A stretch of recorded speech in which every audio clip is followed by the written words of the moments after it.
Hello everyone. Today we are coming back with our lecture number 6 of this series, that is heat and optics. Okay, so heat part चालू है. So ये हमारा lecture depends on the temperature gradient, that is numericals based on the temperature gradient. तो आज हम कुछ numerical solve करेंगे. Temperature gradient का हमने फॉर्मूला देखा हुआ था, उस फॉर्मूले के बेसिस पे हम न्यूमेरिकल्स देखेंगे. ओके, हमारा थर्मल कंडक्टिविटी पार्ट था. थर्मल कंडक्टिविटी का जो लॉ ऑफ थर्मल कंडक्टिविटी था, ओके, जिसमें कोएफिशिएंट ऑफ थर्मल कंडक्टिविटी, तो उसके न्यूमेरिकल्स हम नेक्स्ट लेक्चर में देख लेंगे. आज के लेक्चर में टेम्परेचर ग्रेडियंट के कुछ न्यूमेरिकल्स है वो देखेंगे. देन नेक्स्ट हम जाएंगे हमारा मेन क्वेश्चन बैंक की तरफ. कुछ क्वेश्चंस देख लेंगे, लास्ट लेक्चर में नहीं देखे थे तो ये लेक्चर में वो सब इंक्लूड कर लेंगे. ओके, और वो इस लेक्चर में देख लेंगे. Okay, now proceed to our first slide. It is so temperature gradient. Temperature gradient क्या होता है, तो ये देखो लास्ट लेक्चर का ही है जो मैंने यहाँ पे इंक्लूड किया कि इसका फॉर्मूला एक्चुअल में समझ लो. ओके, तो क्या था इसका डेफिनेशन था एट स्टेडी स्टेट. ओके, जो कुछ स्टेडी स्टेट है, ओके, उसमें the rate of change of temperature with distance is called temperature gradient. तो उसमें अगर टेम्परेचर चेंज जो कुछ है उसका rate, okay, with distance, okay, means temperature change in temperature with distance, पर डिस्टेंस कितना चेंज हो रहा है टेम्परेचर का, उसी को बोला जाता था टेम्परेचर ग्रेडियंट. हमने लास्ट टाइम देखा था कि अगर डिस्टेंस हम कंसिडर कर रहे हैं यहाँ पे, ओके, ये डिस्टेंस है यहाँ से यहाँ तक, मतलब यहाँ पे एक डिस्टेंस है बी. ओके, तो ये डिस्टेंस हो गया, ये डी डिस्टेंस है, और यहाँ पे टेम्परेचर था हमारा θ1 θ2. ओके, तो यहाँ पे टेम्परेचर है θ1, यहाँ पे टेम्परेचर θ2. दोनों के बीच का अगर दोनों टेम्परेचर ग्रेडियंट देखना है तो क्या करेंगे, θ1 minus θ2 divide by D. Okay, ये एक्चुअल में हमारा फॉर्मूला होगा θ1 minus θ2. Okay, θ1 minus θ2 divide by D. Okay, ये एक्चुअल में फॉर्मूला होगा टेम्परेचर ग्रेडियंट का. ओके, नाउ इसका यूनिट याद रखो. ओके, क्योंकि हमें मेन फॉर्मूला याद रखना है और यूनिट याद रखना है. ओके, अभी के इस ये न्यूमेरिकल सॉल्व करने के लिए ये डेफिनेशन की ज़रूरत नहीं है हमें, सिर्फ इसका फॉर्मूला याद रखो क्या क्या चीज़ें क्या रहती है वो. ओके, जो θ1 θ2 ये दोनों भी टेम्परेचर के फॉर्म में, अगर टेम्परेचर के फॉर्म में है तो इसका यूनिट दोनों का भी सेम आएगा. हमने क्योंकि यहाँ पे सब्ट्रैक्शन किया हुआ है, एडिशन सब्ट्रैक्शन कुछ भी करो, यूनिट चेंजेस नहीं होते, तो यूनिट वही रहते हैं. तो कितना बनेगा ये, kelvin, degree kelvin. Okay, degree kelvin,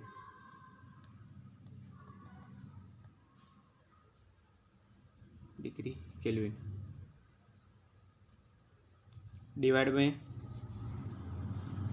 metre और डिग्री सेल्सियस पर मीटर. ओके, डिवाइड में मीटर. ओके, डिग्री केल्विन पर मीटर और डिग्री सेल्सियस पर मीटर. ओके, ये होगा. नेक्स्ट देखो ऐसा यूनिट हो गया. डायमेंशंस जो रहते हैं वो क्या रहेंगे, तो डायमेंशंस भी इजी है. अगर डिग्री केल्विन है तो डायमेंशन क्या रहेंगे इसके, पहला तो केल्विन का के ही रहता है और मीटर का रहेगा एल रहेगा, तो डिवाइड में एल आएगा. तो एल को अगर ऊपर ले लेता हूँ मैं, ओके, ये डिवाइड बाय एल को ऊपर लेता हूँ तो ये बन जाएगा एल माइनस वन, तो के वन एल माइनस वन यही होगा एक्चुअल में. तो यहाँ पे लिखा है देखो एल एम टी के फॉर्म में लिखा हुआ है. ओके, तो एल एम टी के फॉर्म में कैसे होगा, एल का -1 है, एम का 0 होगा, टी का भी 0 होगा और के का 1 होगा. ओके, ये चीज़ होगी इसके डायमेंशंस में. तो वही है, कुछ ज़्यादा चेंजेस नहीं है डायमेंशन में फॉर्मूले की वजह से. और टेम्परेचर ग्रेडियंट का मेन फॉर्मूला समझ लो कि θ1 minus θ2 divide by distance, means distance between them, that is D, small D. Okay, so अभी इस पे बेसिस पे कुछ न्यूमेरिकल्स करेंगे. मीन्स इसमें से कुछ ना कुछ वैल्यू दी रहेगी. तीन क्वांटिटीज़ है इसमें, तीन मीन्स वैसे तो 4 क्वांटिटीज़ रहती है. 2 तरह के टेम्परेचर है, देन एक स्मॉल डी है और एक टेम्परेचर ग्रेडियंट। ओके, ये सब क्वांटिटीज है। तो कोई एक क्वांटिटी मिसिंग रहेगी और बाकी अदर क्वांटिटी का कोई एक वो हमें फाइंड करनी पड़ेगी बाकी अदर क्वांटिटीज यूज़ करके। Now next is first question देखते हैं। तो देखो फर्स्ट क्वेश्चन क्या है, the temperature of two ends of metal rod. तो यहाँ पे क्या कंसिडर किया है, एक मेटल रॉड कंसिडर कर दिया है। ओके, मैं यहाँ पे मेटल रॉड यहाँ पे ड्रॉ कर देता हूँ। तो ये इसका एंड है, ये सेकेंड एंड है। ओके, तो यहाँ पे जो क्या बोला है देखो, rod are 90 degree Celsius and -10 degree Celsius. तो रॉड का ये जो एंड है मैं कंसिडर करता हूँ इसका है -90 डिग्री कंसिडर कर देता हूँ। ठीक है, और इधर का है उसको कंसिडर करता हूँ, उधर है 10 डिग्री सेल्सियस है। Okay, temperature calculate temperature gradient if the length of rod is 20 centimetre. तो अभी क्या करना है, अगर रॉड की लेंथ भी दे दिया, मतलब जो बीच में डी डिस्टेंस था वो डी यहाँ पे कितना है 20 सेंटीमीटर। अब यहाँ पे देखो, अगर θ1 आप कंसिडर कर रहे हो, θ1 - θ2 है, एक्चुअल में डिफरेंस निकालना है। तो θ1 कैसा होना चाहिए, हमेशा मैक्सिमम वैल्यू, जो बड़ी वैल्यू है वो उसको θ1 कंसिडर कर दो। तो θ1 = 90 डिग्री हो जाएगा, और छोटी वैल्यू है उसको θ2, तो θ2 = -10 डिग्री सेल्सियस हो जाएगा। ओके, सो जो टेम्परेचर ग्रेडियंट है उसका क्या बनेगा, temperature gradient equal to θ1 - θ2 divide by D. Okay, तो इसका क्या बन जाएगा 90 -10 okay divide by 20। Okay, so minus minus plus हो जाएगा। तो ये जो स्टेप सी इसमें क्या चेंजेस हो गए, 90 + 10 डिवाइड बाई 20। ओके, सो 90 + 10 कितना होगा 100। ओके, 100 डिवाइड बाई 20 कितना होगा 5। ओके, तो अभी क्या है, टेम्परेचर ग्रेडियंट है, ग्रेडियंट का इसका यूनिट क्या था, डिग्री, अभी सेल्सियस में दिया हुआ है। तो ओके, तो डिग्री सेल्सियस में लिख दो, डिग्री सेल्सियस पर सेंटीमीटर हो जाएगा यहाँ पे, मतलब SI में हो गया ये पूरा। ओके, ये SI का हो गया। ओके, टेम्परेचर ग्रेडियंट बोलते हैं इसको, टेम्परेचर ग्रेड। तो इस तरह के न्यूमेरिकल्स रहेंगे। तो ये न्यूमेरिकल्स में मेन आपको क्या याद रखना है कि θ1 की वैल्यू कौन सी है, θ2 की वैल्यू कौन सी है। θ1 एक टेम्परेचर है, θ2 भी टेम्परेचर है, लेकिन जो मैक्सिमम टेम्परेचर है वो हम θ1 ही कंसिडर कर रहे हैं मोस्टली। ओके, क्योंकि हमें डिफरेंस फाइंड करना है θ1 - θ2 का, और जो डिस्टेंस है वो तो फिक्स दिया हुआ है। ओके, यहाँ पे हमने टेम्परेचर ग्रेडियंट इसलिए फाइंड किया था। नाउ अभी क्या है, इसमें क्या है, हमें मिला इसका यूनिट अलग मिला। Okay, degree Celsius per centimeter. तो इसका यूनिट लिखने का क्या करना है हमें, देखो हमें ऐसे तो ऐसा यूनिट हमारा केल्विन पर मीटर रहता है। ठीक है, इसका टेम्परेचर ग्रेडियंट का, बट ये वाले केस में अलग है। क्यों, क्या हुआ, क्योंकि इसमें गिवन दिया हुआ है डिग्री सेल्सियस में। ओके, और जो सेंटीमीटर है इसकी लेंथ, वो भी लेंथ भी इसका सेंटीमीटर में है। तो ऐसे केसेस में हमें क्या करना चाहिए, क्वेश्चन देखना चाहिए उसमें क्या है लिखा हुआ है। ओके, वो हिसाब से फिर यहाँ पे मेंशन कर दो। ओके, इफ़ SI यूनिट में अगर मांगा होगा आंसर तो फिर SI मेंशन कर दो, तो SI में निकालना पड़ेगा इसका यूनिट। ओके, बस बाकी कुछ नहीं है इसमें। अभी नेक्स्ट देखते हैं। ओके, इसके साथ साथ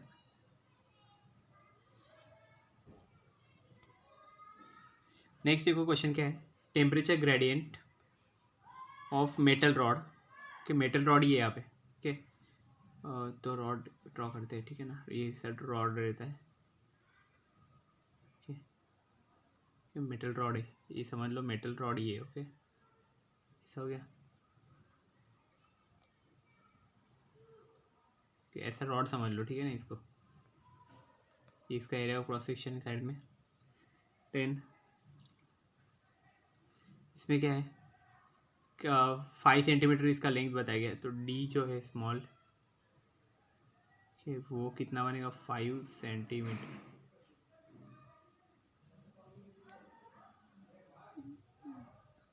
तो इसका टेम्परेचर ग्रेडियंट दिया हुआ है, temperature gradient of metal rod is 25 degree Celsius per centimeter. तो टेम्परेचर ग्रेडियंट दिया है, बीच का डिस्टेंस दिया है, calculate temperature of other end if temperature of one and 150 से। तो एक जो एंड है उसको उसका टेम्परेचर दिया है 150, जो हमने मैक्सिमम कंसिडर करते हैं 150 डिग्री सेल्सियस। ओके,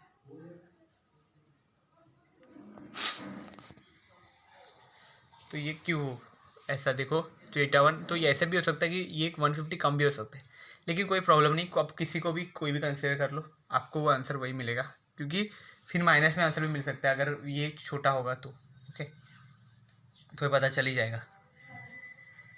तो थीटा1 देखो, वैसा एक मैं प्रॉब्लम इसमें इंक्लूड किया है, वो आगे आप देखेंगे। ओके, उसमें आंसर माइनस में मिलता है। तो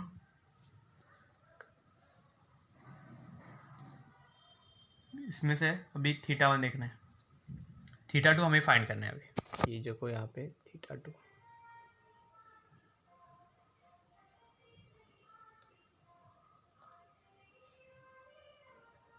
थीटा2। ओके, नाउ अभी क्या है, टेम्परेचर ग्रेडियंट भी दिया हुआ है, वो 25 डिग्री सेल्सियस पर सेंटीमीटर है। तो अभी टेम्परेचर ग्रेडियंट का फॉर्मूला लिख दो।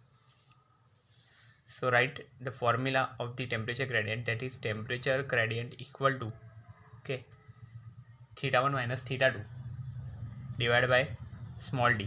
okay, तो theta1 minus theta2 ये एक्चुअल में क्या बनेगा 150 माइनस थीटा2, नीचे दिया है वैसा। टेम्परेचर ग्रेडियंट 125 लिख दिया, 150 माइनस थीटा2 डिवाइड बाई 5। इसे आगे सॉल्व करेंगे तो ये 5 को 25 बन जाएगा यहाँ पे, तो 5 इंटू 25,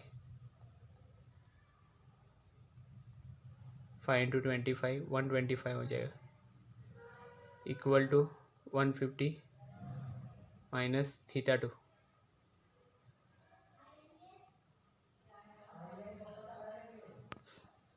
थीटा2, अब थीटा2 का वैल्यू क्या बनेगा 150 माइनस 125, तो इसका आंसर बनेगा 25। ओके, सो 150 माइनस 125, तो ये कितना बनेगा आपका 25 बनेगा। ओके, यहाँ पे 5 डिग्री सेल्सियस लिखा हुआ है, ये आंसर रॉन्ग होगा। ओके, ऐसा आंसर नहीं आएगा कि 50 माइनस 25 तो 25 आएगा ना, 25 डिग्री सेल्सियस आएगा। 5 मत लिखो यहाँ पे, 25 लिखो, ठीक है।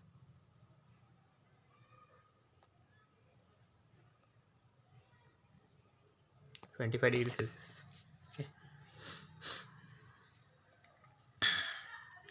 ये आप मेज़र भी कर सकते हो, देखो अगर 25 डिग्री सेल्सियस आप रखोगे, अगर थीटा1 150 है, 150 माइनस 25 अगर आप करते हो, ओके, तो कितना बनेगा 125 बनेगा। 125 डिवाइड बाय डी कितना है हमारा 5 है, 5 डिवाइड बाय 5। ओके,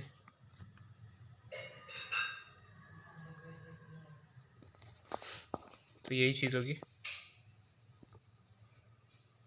और इसका जो नेक्स्ट होगा तो क्या है, और इसका यूनिट का ही प्रॉब्लम नहीं है, क्योंकि थीटा2 तो टेम्परेचर है, टेम्परेचर अभी सब यहाँ पे देखो 25 डिग्री सेल्सियस पर सेंटीमीटर में दिया है, मतलब एसआई में हुआ है, तो डिग्री सेल्सियस है, तो फिर यहाँ पे भी आप डायरेक्टली डिग्री सेल्सियस में लिख सकते हो वैल्यू, उसमें कोई प्रॉब्लम नहीं होगा।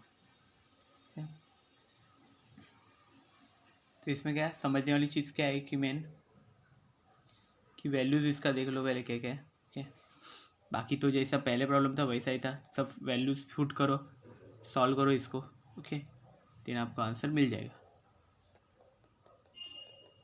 ओके, ये निकाल लेता हूँ मैं,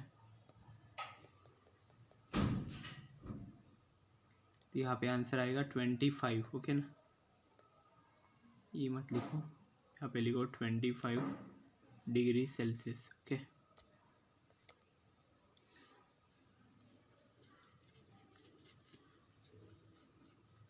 तो ये टेम्परेचर ग्रेडियंट अगर दिया होगा और हमें फाइंड करनी होगी कोई एक टेम्परेचर की वैल्यू और दूसरे टेम्परेचर की दी होगी, ठीक है, तो तो क्या करना पड़ेगा वो ये प्रॉब्लम में पता चल रहा है.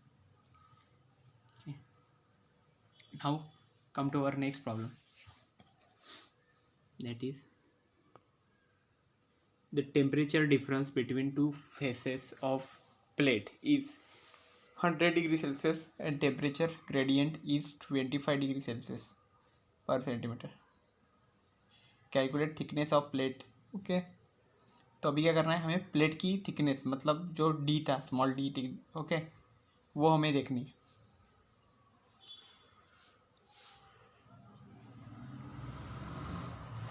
स्मॉल डी डिस्टेंस है वो फाइंड करना है, और जो टेम्परेचर डिफरेंस बताया था, ओके, उसकी वैल्यू दी हुई है. तो वो कितनी दी है, 100 degree Celsius. Means change in temperature यहाँ पे दिया हुआ है, वो है θ1 minus θ2 equal to 100 degree Celsius है. और टेम्परेचर ग्रेडियंट की वैल्यू भी दी है, that is temperature gradient equal to 25 degree Celsius per centimeter है. ओके अभी क्या करेंगे, उसका फॉर्मूला लिखो पहले.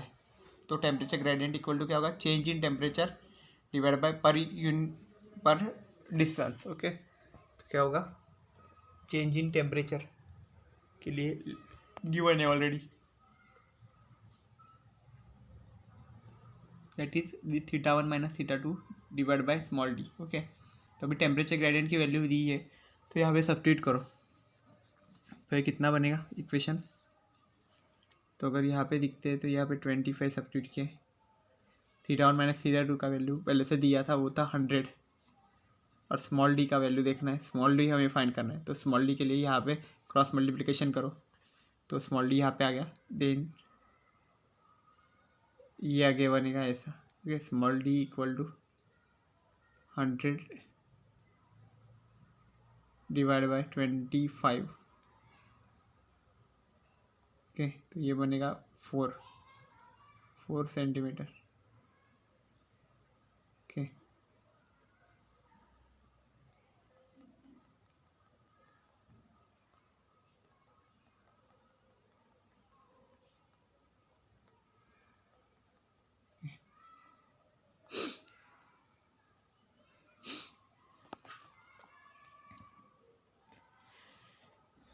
तो यहाँ पे ये रहेगा 4 सेंटीमीटर, इसका एक्चुअल आंसर बन जाएगा. ओके तो थिकनेस ऑफ प्लेट थी वो, जो स्मॉल डी जो हमने कंसिडर किया, ये थिकनेस ऑफ प्लेट थी. मतलब ऐसी कोई प्लेट रहेगी कि जिसका कुछ थिकनेस रहेगी ऐसे पर्टिकुलर यहाँ पे नीचे. तो ये देखो, ये ऐसे फिर हम रिप्रेजेंट कर सकते हैं इसको, थिकनेस को.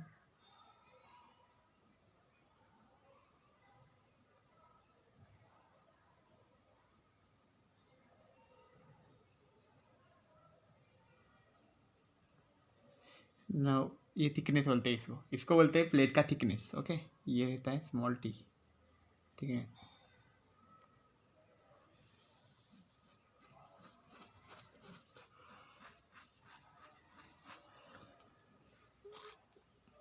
तो हमें ये डिस्टेंस हमें मिल गया, that is a small D distance. Okay it is for the thickness.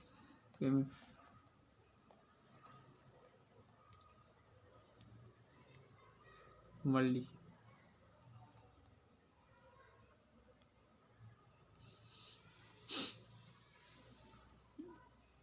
तो ये समझ में आ गया होगा कि टेम्परेचर ग्रेडियंट पर से हम actual distance between 2 points, okay, जहाँ पे हमने ये टेम्परेचर काउंट किया था, ओके वो, तो उनकी डिस्टेंस के बीच जो वैल्यू है वो भी इससे फाइंड कर ली.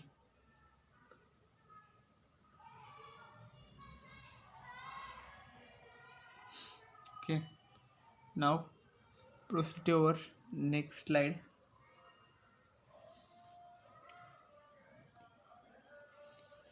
The temperature of two ends of metal rod are 60 degrees Celsius and minus 15 degrees Celsius. Okay. So, calculate temperature gradient if the length of rod is 20 centimeter.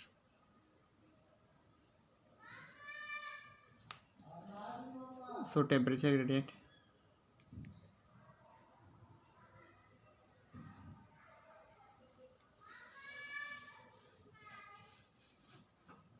Length of rod is 20 centimetre है, okay यहाँ पे।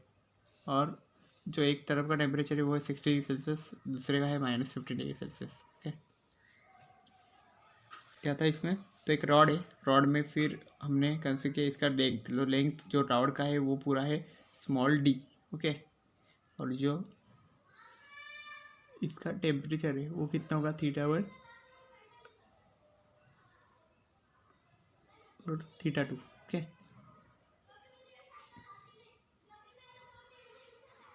तो temperature gradient क्या होगा, will do θ1 - θ2 divide by small D, okay. तो θ1 कितना होगा, 60 -15 divide by 10,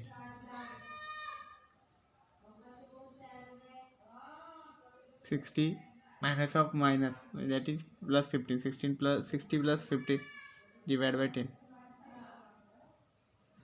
75 divided by 10 कितना होगा, 7.5, ठीक है। इट इज डिग्री सेल्सियस है तो डिग्री सेल्सियस पर मीटर लिख दो, पर centimetre, degree Celsius per centimetre, okay. ऐसा ये एक्चुअली क्या हो गया,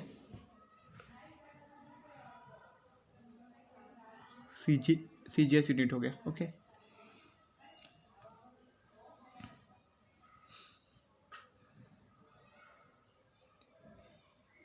नाउ नेक्स्ट देखते हैं,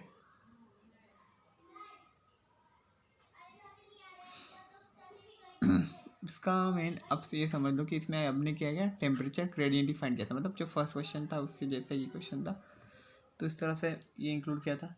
नेक्स्ट और एक क्वेश्चन है, इसमें भी कोई क्वांटिटी हम मिसिंग रखेंगे और वो सॉल्व करते जाएंगे, ठीक है। तो वो दिखा दे, temperature gradient of metal rod of length 15 centimeter is 30 degree Celsius per centimeter, calculate temperature of other end if temperature of one end is 120 degree Celsius, okay. Temperature gradient है, ओके। 15 सेंटीमीटर का length बताया गया है यहाँ पे rod का, metallic rod,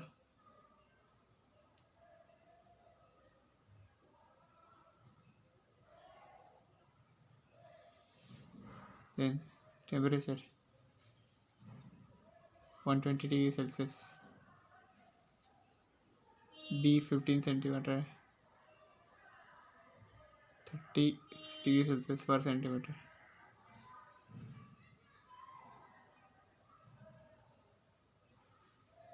तो temperature gradient अभी फाइंड करना है हमें, okay. Temperature of the other and find करना है, तो टेम्परेचर ग्रेडियंट का ही फॉर्मूला लिखो, ओके।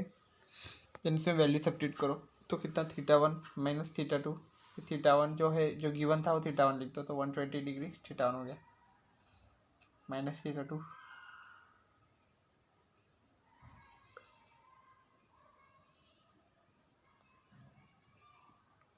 तो डी की जगह पे 15 सेंटीमीटर है,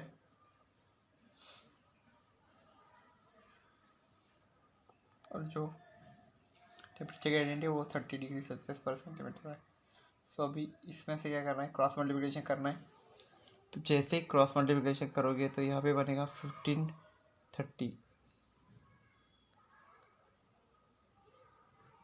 equal to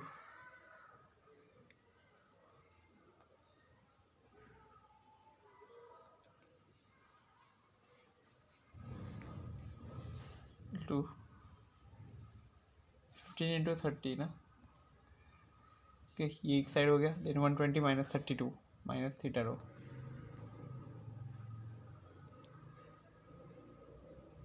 θ2 equal to 450 minus 120 - 450 होगा।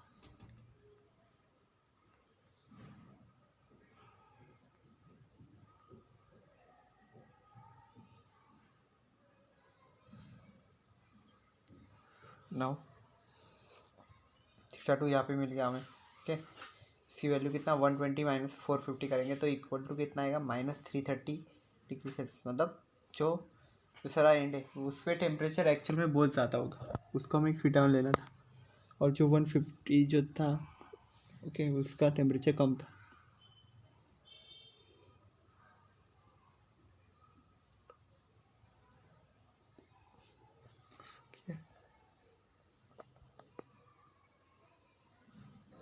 देख सकते हैं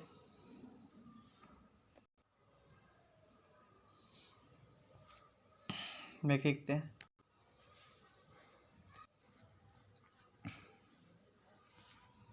तो देखो टेम्परेचर ग्रेडियंट ओके, इसमें क्या हमें मिला था, डिफरेंस मिला था। अब टेम्परेचर ग्रेडियंट का मीनिंग क्या रहता है कि 10 डिग्री सेल्सियस यहाँ पे टेम्परेचर ग्रेडियंट गिवन भी है, स्मॉल डी हमें फाइंड करना है एक्चुअली, मतलब डिस्टेंस फाइंड करना है। तो इसका कैसे मिलेगा, जो कुछ टेम्परेचर ग्रेडियंट रहेगा उसका पहले फॉर्मूला लिख दो।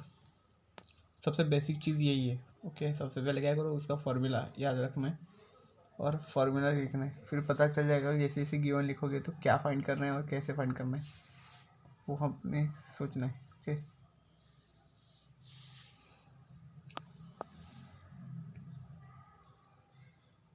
तो theta 1 minus theta 2 equal to 80 degree Celsius, तो 80 लिख दो, divide by d, small d कितना है 10 सेंटीमीटर से, और 10 लिख दो, 10 D equal to 10 into T, और D equal to 8 centimeter, that is 80 minus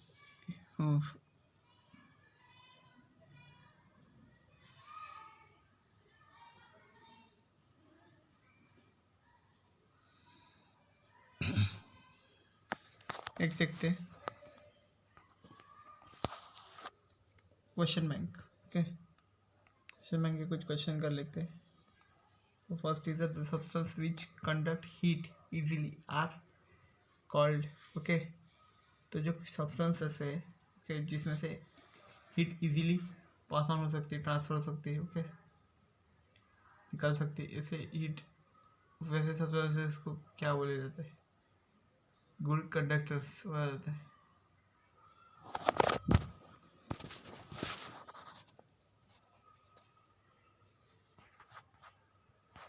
next देखो, नेक्स्ट क्वेश्चन का है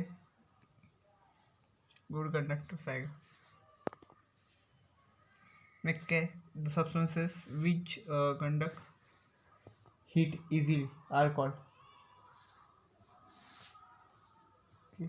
सो ऐसे कौन से सब्सटेंसेस है इसमें से हीट कंडक्ट होती है easily,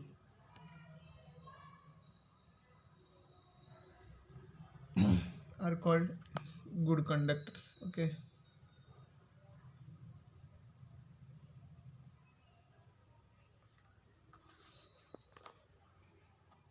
next is which of the following is bad conductor of heat, heat का बैड कंडक्टर कौन सा है।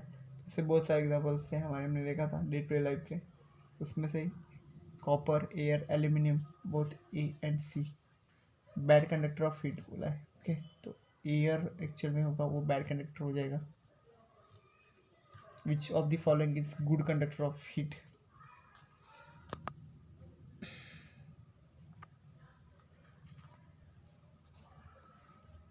which of the following is good conductor of heat, wool, steel, paper, thermocol, steel.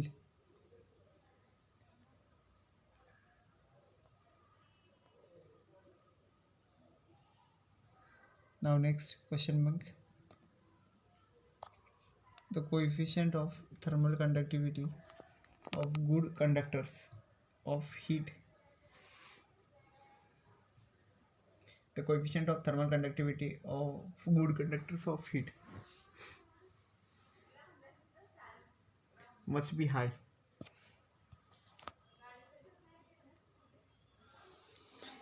The coefficient of thermal conductivity of bad conductors is must be low.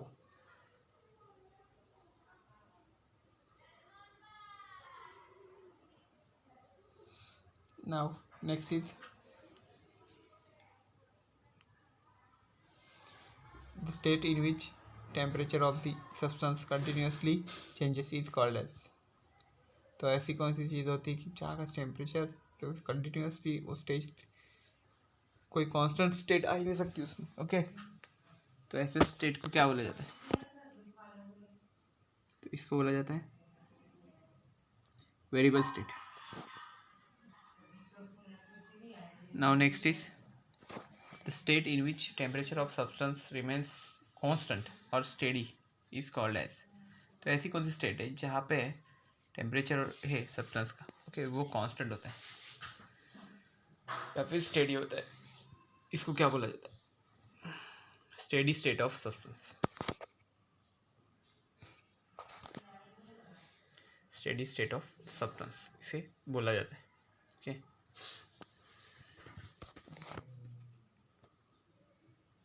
Next सीखते हैं. In which state the rate of heat absorption is greater than rate of heat lost by substance. तो 3 state रहते, तो ये 2 state रहते थे main. तो इसमें से क्या है कि एक में कांस्टेंट रहता था ये रेट, मतलब इक्वल रहेगा दोनों में भी. तो एक में होता था कि चेंजिंग रहेगा, मतलब लॉस्ट भी हो सकता है और गेन भी हो सकता है. इसमें तो लॉस्ट क्या है देखो, ग्रेटर भी हो सकता है या फिर लेस देन भी हो सकता है. तो ऐसी स्टेट को बोलते हैं वेरिएबल स्टेट होगा. क्या answer? The state in which rate of heat absorption is equal to the rate of heat lost by the substance is called as. तो क्या है यहाँ पे रेट ऑफ हीट एब्जॉर्प्शन और rate of heat lost okay ये दोनों भी equal है. जैसे ही वो इक्वल हो जाएंगे तो ये क्या बनेगा, स्टेडी बन जाएगा.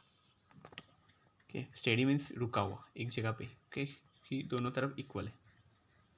तो ऐसे टाइम पे इसको क्या बोला जाता है, स्टेडी स्टेट.